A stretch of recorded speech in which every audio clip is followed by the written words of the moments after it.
My name is Benjamin, and this is the story of a Christmas I will never forget. Every year, my family gathered at my great-grandfather's house to celebrate Christmas. His house was old, with many rooms and a huge basement that always fascinated us.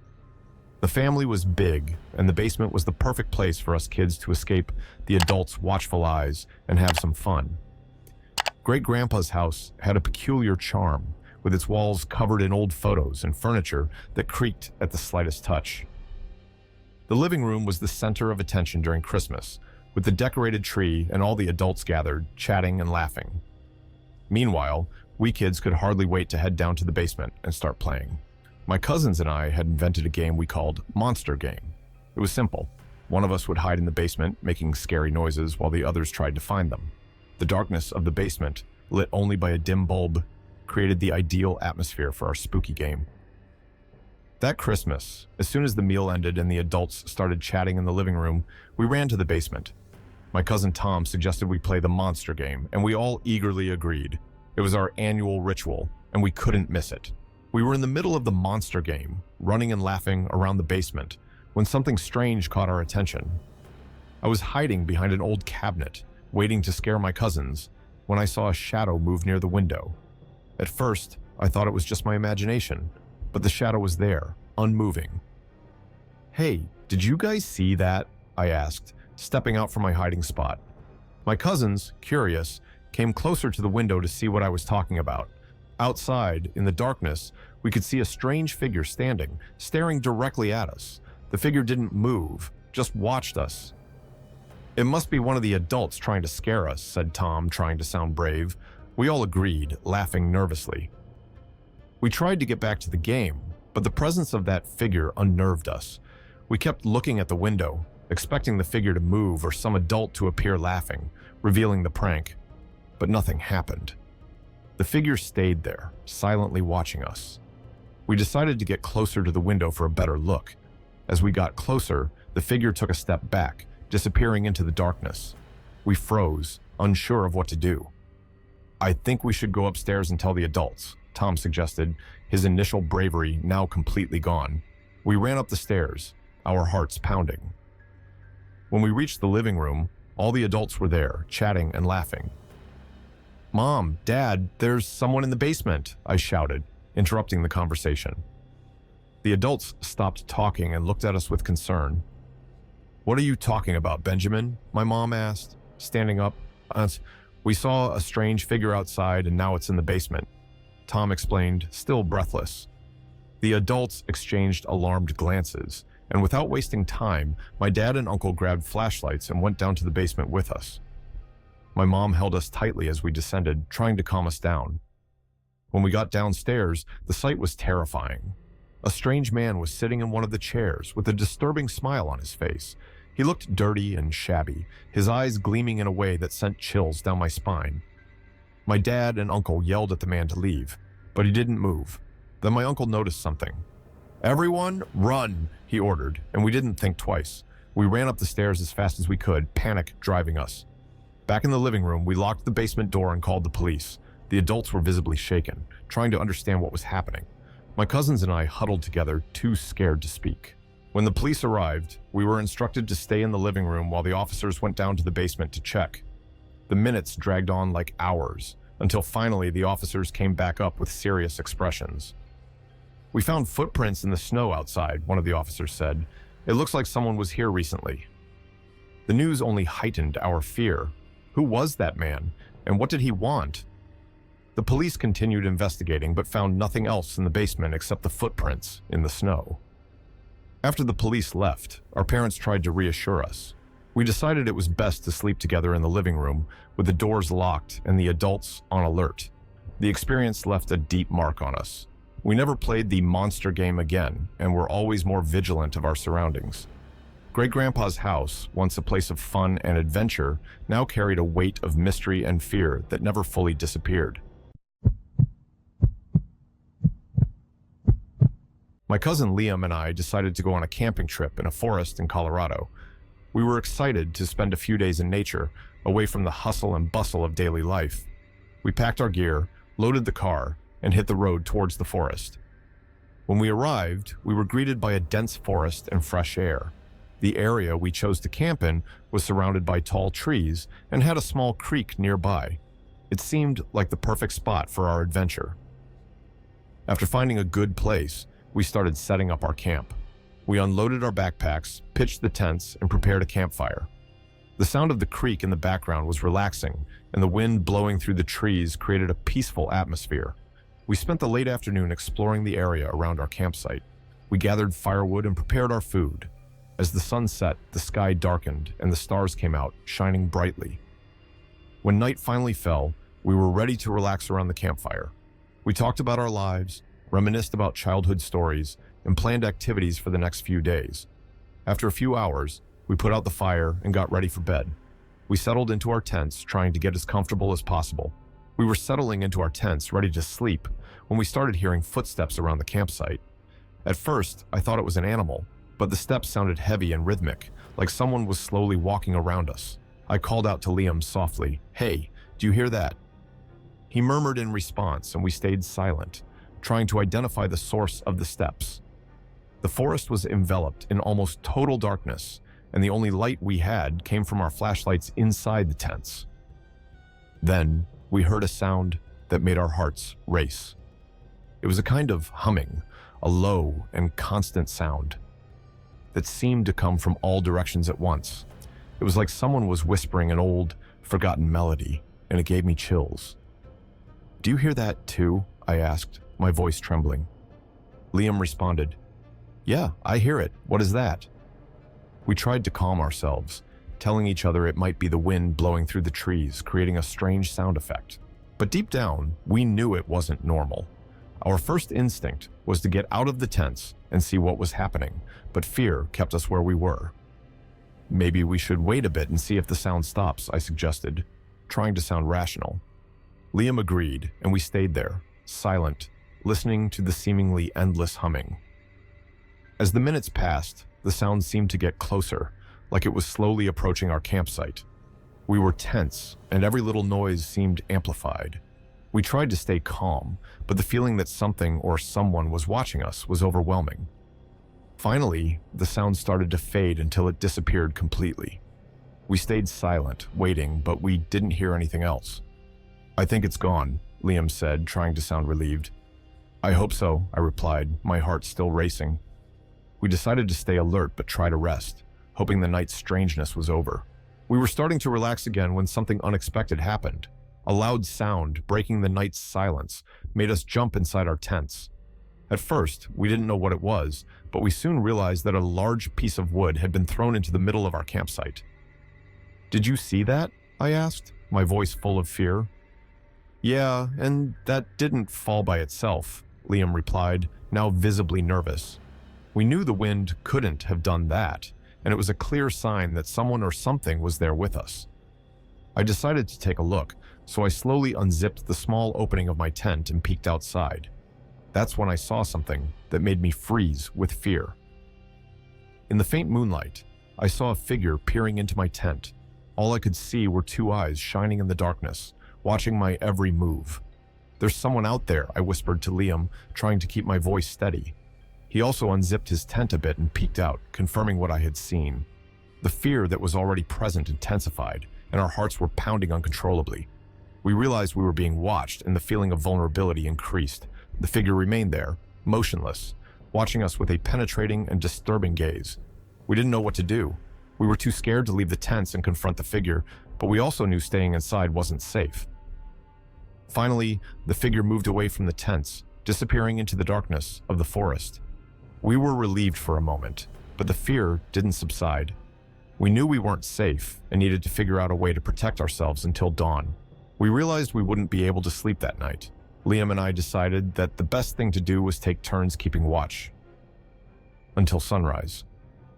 "I'll take the first watch," Liam said, trying to sound brave.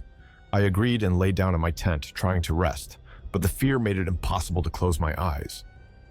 Liam positioned himself outside with a flashlight and a piece of wood we found in our gear.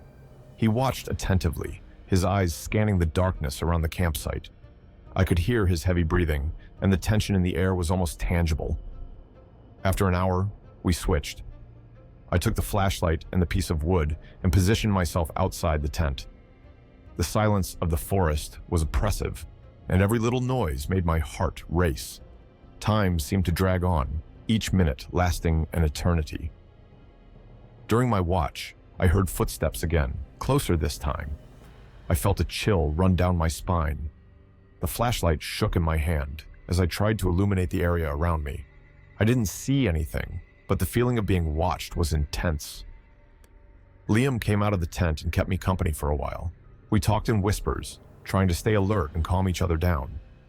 At some point, we heard the sound of branches breaking and a faint whisper, like someone was talking very close to us. We stayed still, listening, but couldn't understand what they were saying. "Let's stay calm," Liam said, though I could hear the fear in his voice. "Just a few more hours until sunrise." We continued to take turns, trying to keep our senses sharp.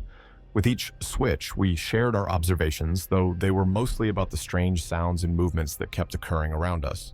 Finally, the sky began to lighten, and the first sign of dawn appeared on the horizon. The sound of birds replaced the eerie noises of the night, and we started to feel like the worst was over. The relief was almost immediate, but the exhaustion and fear were still present. "It's getting light," Liam said, his voice full of relief. "Let's start packing up and get out of here as fast as we can." Without wasting any time, we began to take down our camp. We moved quickly but carefully, always alert to any sign of danger.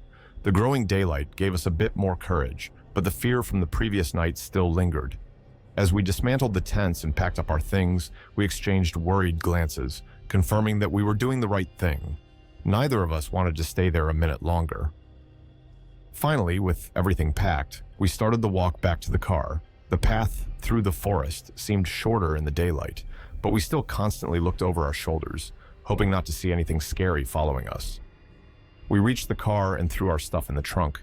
We sat in the seats, exhausted but relieved. Liam turned to me and said, "I guess camping isn't for us." I just nodded, unable to put into words the relief of being away from that forest. My friends and I decided to rent a beach house in Florida for a week together. The group included Jake, Sarah, Tom, and me, Lucas. We were excited to enjoy the sun, the beach, and each other's company. The drive was long, but filled with laughter and conversations about what we'd do during our stay. When we finally arrived at the beach house, we were impressed.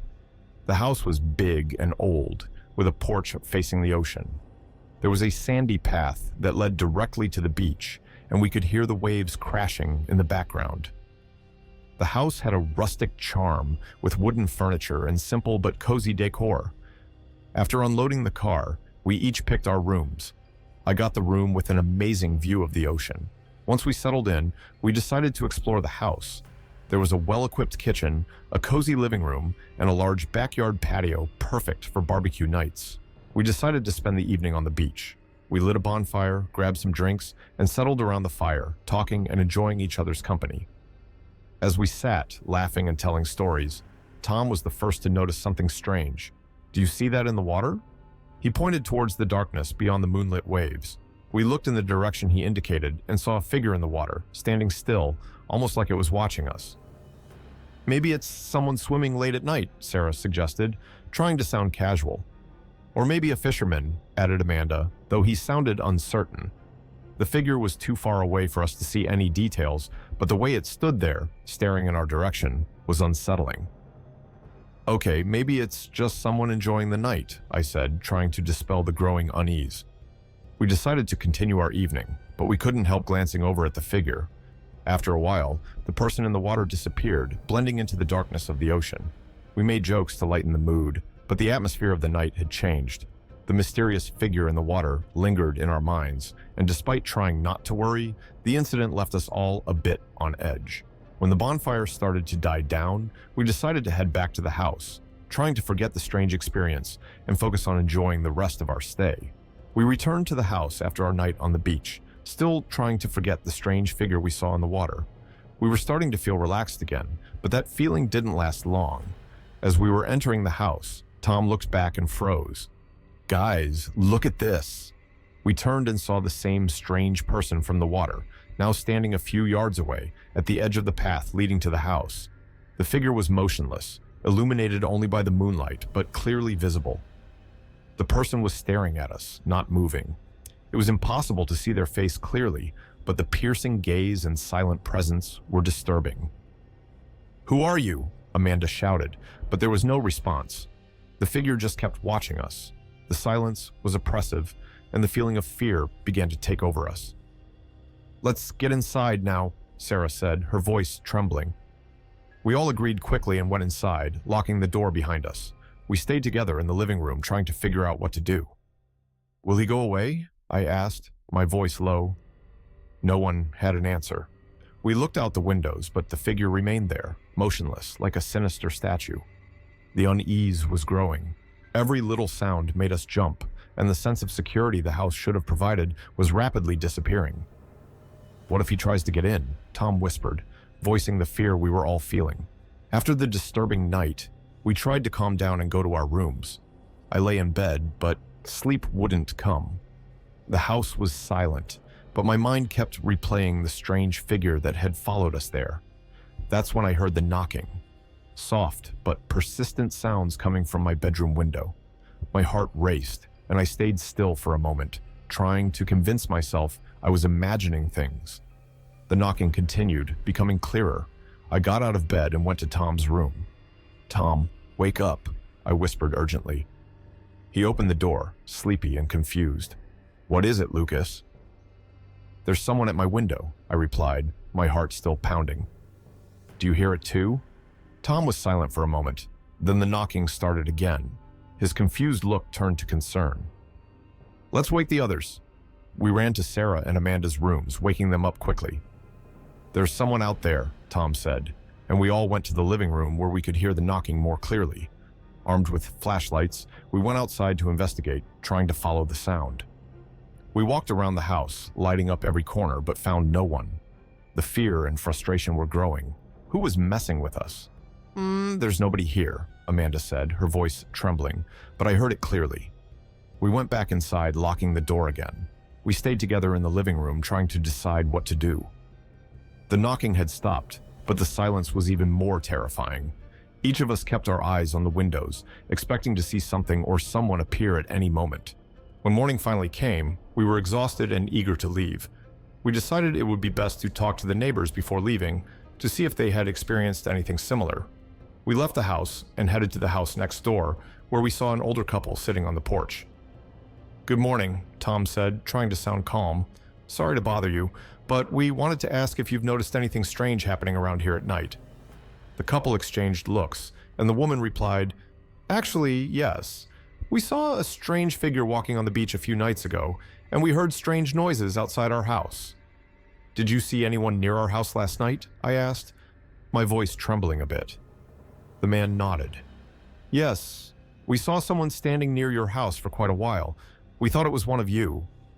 We told them about our experience, including the knocking on the window and the mysterious figure that had followed us. The couple seemed worried, but not surprised. "This has happened to some other neighbors too," the man said. "That's why many avoid staying here during certain times of the year. Discovering that we weren't the only ones to experience this was both a relief and a source of more fear. If others had also gone through disturbing experiences, the problem was bigger than we thought." After talking a bit more, we thanked the couple and went back to the house to pack our things. We were determined not to spend another night there. "Let's leave now," Sarah said firmly. "It's not worth staying here." We all agreed quickly. We packed our things in a hurry, loaded the car, and took one last look at the house that had seemed so welcoming when we arrived. Now, it was just a place we wanted to forget. We left the house in the town, driving back home in silence. Each of us was lost in our thoughts, reflecting on the disturbing experience we had just lived through. We decided that in the future, we'd be much more careful about the places we chose to stay. The sense of relief as we drove away was palpable, but the fear and unease still lingered. We were happy to be safe, but we knew we'd never forget that night at the beach house in Florida.